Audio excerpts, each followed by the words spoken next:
Hello guys, मेरा नाम है द एक्सप्लेन तेज और आज मैं एक्सप्लेन करने आया हूँ season 1 episode 2 of the Gyeongseong creature. Episode की शुरुआत कुछ इस तरीके से होता है। ये एक पास्ट का सीन होता है जहाँ साचीमोतो को एक हॉस्पिटल पे एक आर्टिस्ट के तौर पे नौकरी पर रखा जाता है, जहाँ डॉक्टर इचिरो साचीमोतो को बताते हैं कि उसे मेडिकल प्रोसीजर्स के पेंटिंग्स बनाने होंगे। शुरू में तो साचीमोतो इसके लिए तैयार हो जाता है क्योंकि उसे पैसे भी अच्छे मिल रहे थे और उसे पैसे का सख्त जरूरत था। पर जब वो देखता है कि मासूम लोगों पर ह्यूमन एक्सपेरिमेंट्स किया जा रहा है, वो डर जाता है। पर अब बहुत देर हो चुकी थी क्योंकि अब वो इससे चाह के भी निकल नहीं सकता था। पहले दिन के काम के बाद जब वो एक स्टोर रूम पे बैठ के रो रहा होता है, एक औरत उससे आके चुप होने को कहता है और कहता है कि अगर तुम्हें यहाँ रहना है तो तुम्हें ताकतवर बनना होगा। उसके बाद इस औरत को फिर से जेल में बंद कर दिया जाता है। जब साचीमोतो जेल की ओर जाता है, उसे वही औरत दिखता है जिसके गले पर एक लॉकेट था, यानी कि ये वही औरत थी जिसके ऊपर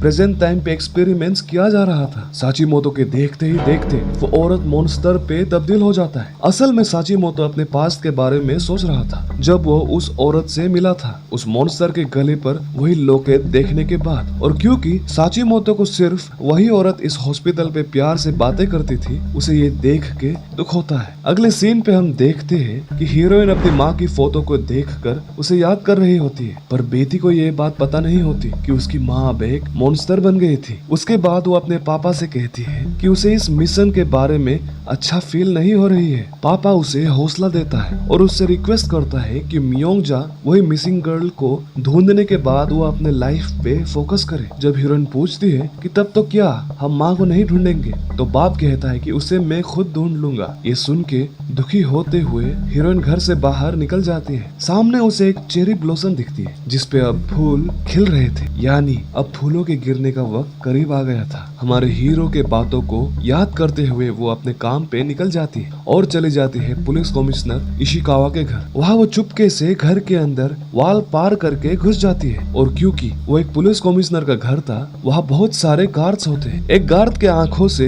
हीरोइन पेड़ के पीछे छिपते हुए बाल बाल बचती है। घर के छतों के ऊपर पहुंचकर हीरोइन को दिखती है कि इशिकावा के वाइफ किसी को एक लेदर देती है। वो इंसान वक्त न गवाते हुए उस लेदर को लेकर रिक्शो में बेचकर कहीं चल देता है। हीरोइन उसके पीछे पीछे जाता है। वो रिक्शो एक होटल के सामने रुकता है और वो इंसान उस लेदर को एक दूसरे इंसान को देता है और सरप्राइजिंगली वो उसी हॉस्पिटल का डॉक्टर होता है जहाँ इशिकावा के गर्लफ्रेंड मियोंगजा को कैद कर रखा था और ह्यूमन एक्सपेरिमेंट्स चल रहे थे। कट टू द अगला सीन। मिस्टर जांग और उनके मैनेजर को समझ में नहीं आ रहा होता कि क्यों हर किसी को पूछने के बावजूद उन्हें मियोंगजा के बारे में कुछ पता नहीं चल रहा, और ये भी कि इशिकावा के लोग अब उनके आंखों के सामने ही उन पर नजर रख रहे हैं बुद्धुओं की तरह। जब वो दोनों गोल्डन हाउस के अंदर जाते हैं तो उन्हें दिखता है कि एक समुराई अपने दोस्तों के साथ एक सामान जबरदस्ती बेचने की कोशिश कर रहा होता है। इस समुराई के सामान को पहले भी रिजेक्ट किया गया था। मिस्टर चांग उनसे वहाँ से जाने के लिए कहता है, भला बुरा सुनाते हुए, पर समुराई कहता है कि उसे और सबको पता है इशिकावा और मिस्टर चांग के बीच का मसला, और ये भी कि शायद मिस्टर चांग इस शॉप का मालिक ज्यादा दिन तक ना रहे। ये सुन के मिस्टर चांग गुस्सा हो जाते हैं और भला बुरा सुनाने पर समुराई गुस्से में आकर अपने तलवार बाहर निकाल लेते हैं और मिस्टर चांग और उनके स्टाफ बंदूक। स्टैंड ऑफ देखने में काफी रोमांचक था। इसके बाद समुराई वहाँ से चले जाते हैं। उनके जाने के साथ साथ स्लीट्स वहाँ आ जाते हैं और बताते हैं कि उन्हें एक हिंट मिला है मियोंगजा के बारे में। वो बताते हैं कि कैसे उन्हें एक रिक्शा पुलर को टॉर्चर करना पड़ा इंफॉर्मेशन निकालने के लिए। उन्हें शक होता है कि मियोंगजा ओंगसोंग हॉस्पिटल पे है, और क्योंकि इस हॉस्पिटल में जाने से पहले मियोंगजा इशिकावा वही पुलिस कमिश्नर के वाइफ युकिको माइदा से मिली थी, उन्हें शक होता है कि मियोंगजा को गायब करने में खुद कमिश्नर इशिकावा के वाइफ युकिको माइदा की हाथ थी। याद रखिए गाइस कि इस हॉस्पिटल में सिर्फ जापानीज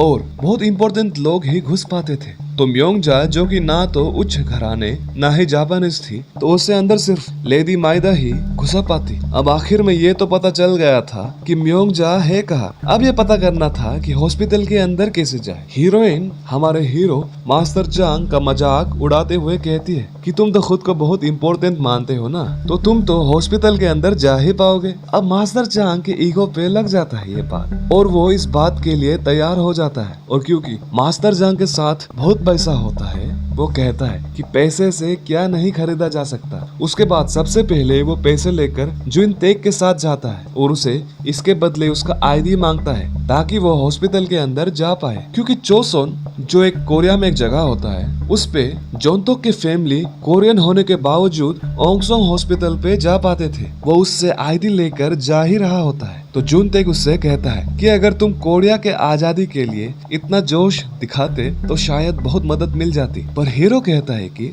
उसे फर्क नहीं पड़ता, उसे बस सरवाइव करना है जब तक वो कर पाए। देखा जाए तो हीरो बहुत ही प्रैक्टिकली सोचता है, वो दिमाग से सोचता है, दिल से नहीं।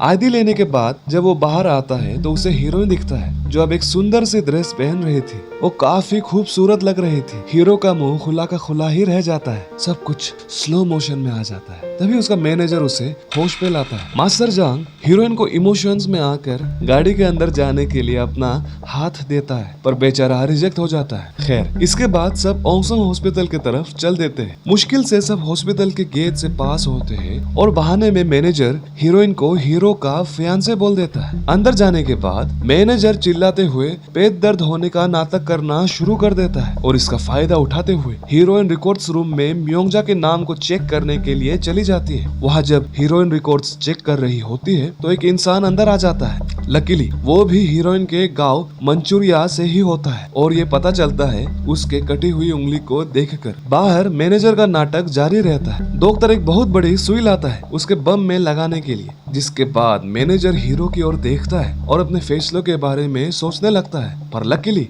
रिकॉर्ड्स चेक करना पूरा हो जाता है और मैनेजर फिर से नाटक करता है कि वो ठीक हो गया है। इसके बाद अब वो सब जाने लगते हैं। तभी हॉस्पिटल के अंडरग्राउंड फ्लोर से गोली चलने की आवाज आती है।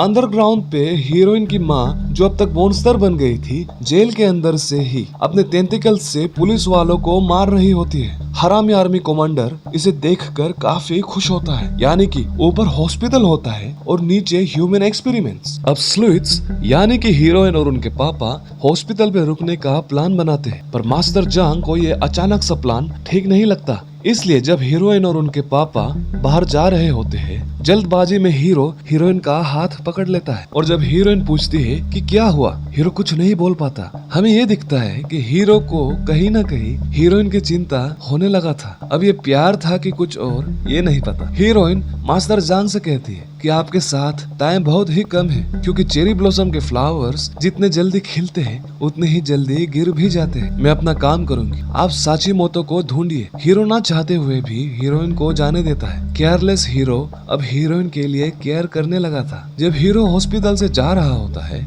एक अलार्म बजता है और हॉस्पिटल को खाली करने के लिए कहा जाता है, क्योंकि हॉस्पिटल के नीचे अब ग्योंगसोंग क्रिएचर जेल को तोड़ने वाली थी। जब आर्मी ऑफिसर को शूट करने के लिए परमिशन मांगा जाता है, वो ये अलाउ नहीं करता बल्कि नाइट्रोजन लाने के लिए कहता है ताकि उस मॉन्स्टर को शांत कर पाए। इतने लोगों के मरने के बाद भी वो पागलों की तरह मुस्कुराते हुए मॉन्स्टर को गोदेस कहता है। बाहर हॉस्पिटल के गेट से निकलते हुए मास्टर जांग भी साचीमोतो को ढूंढने का फैसला ले लेते हैं। हॉस्पिटल के ग्राउंड फ्लोर पर नाइट्रोजन से मॉन्स्टर को बेहोश करके एक बक्से में जेल के बीचों बीच से ले जाया जा रहा होता है। बक्से के अंदर भी नाइट्रोजन लगातार पंप किया जा रहा होता है ताकि मॉन्स्टर उठ ना पाए। पर जब मॉन्स्टर बेहोश होती है तब भी वो एक स्नो की तरह कुछ चीज अपनी त्वचा से निकाल रही होती है। जेल में शुरू में सब उस चीज को छूने की कोशिश कर रहे होते हैं, पर थोड़ी देर के बाद जिसने भी उस चीज को छुआ सबका त्वचा जलने लगता है। सिर्फ म्योंगजा जिसने उस चीज को नहीं छुआ था बच जाती है और सारे जापानी सोल्जर और आर्मी कमांडर जिन्होंने प्रोटेक्टिव सूट्स पहने थे वो सब बच जाते हैं। आर्मी कमांडर कैदियों के चिल्लाने पर खुश हो रहा होता है। कट टू द सीन, रात के वक्त स्लूट्स हॉस्पिटल के छत पर आ जाते हैं और उन्हें नीचे हर जगह बहुत सारे सोल्जर्स दिखते हैं। दूर एक पुराना टावर होता है जिसे कोई यूज नहीं करता। हीरोइन अपने पापा के कहने पर वहाँ चुपके से बाल बाल बचते हुए पलक झपकते पहुँच जाती है और जब वो ऊपर से देखती है वो वही जेल के कैदियों के लाश को देखती है जो मॉन्स्टर के स्नो जैसी चीज की वजह से मर गए थे। हीरोइन उम्मीद करती है कि वो सच ना हो जो वो सोच रही है।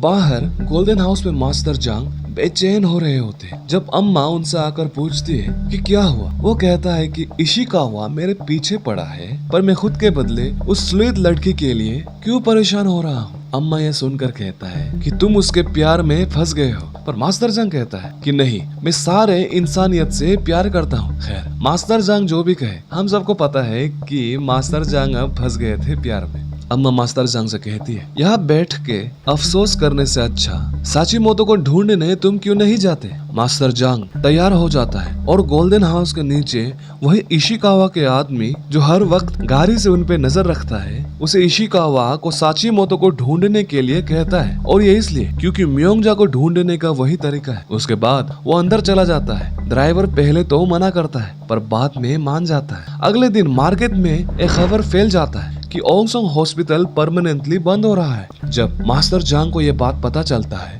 तो वो सोचने लगता है कि अब स्लूथ बाहर कैसे आएंगे। इसी चिंता में जब वो गोल्डन हाउस से बाहर जा रहे होते हैं तो वही हॉस्पिटल का एक नर्स आके मास्टर जांग को एक लेटर देता है जो कि हीरोइन के तरफ से होती है। नर्स बताती है कि वो भी रेसिस्टेंस का हिस्सा है और बताती है कि जितने भी उसके दोस्त अंदर आज तक गए बाहर नहीं आ पाए। ये सुनकर मास्टर जांग घबराकर नर्स से चिल्लाते हुए बहुत सारे सवाल करना शुरू कर देते हैं। नर्स रोते हुए कहता है कि उसे कुछ नहीं पता। अब मास्टर जांग हमारे हीरो को और कोई रास्ता नहीं दिख रहा था। तभी वो डिसाइड करते हैं कि अब वो खुद हॉस्पिटल के अंदर जाएंगे। अब वो कैसे, देखिए अगले एपिसोड पे। खैर गाइस, एपिसोड 2 के लिए इतना ही। अगर आपको अगला एपिसोड मेरे अंदाज में देखना है तो आपको इस चैनल को सब्सक्राइब करना होगा और दबाना होगा उस बेल नोटिफिकेशंस को, ताकि जब मैं वीडियो अपलोड करूं तो वीडियो सीधा सीधा आपको मिल जाए। खैर, I love you all, thank you so much for watching, I will see you tomorrow. तब तक के लिए यू नो व्हाट टू से, बाय।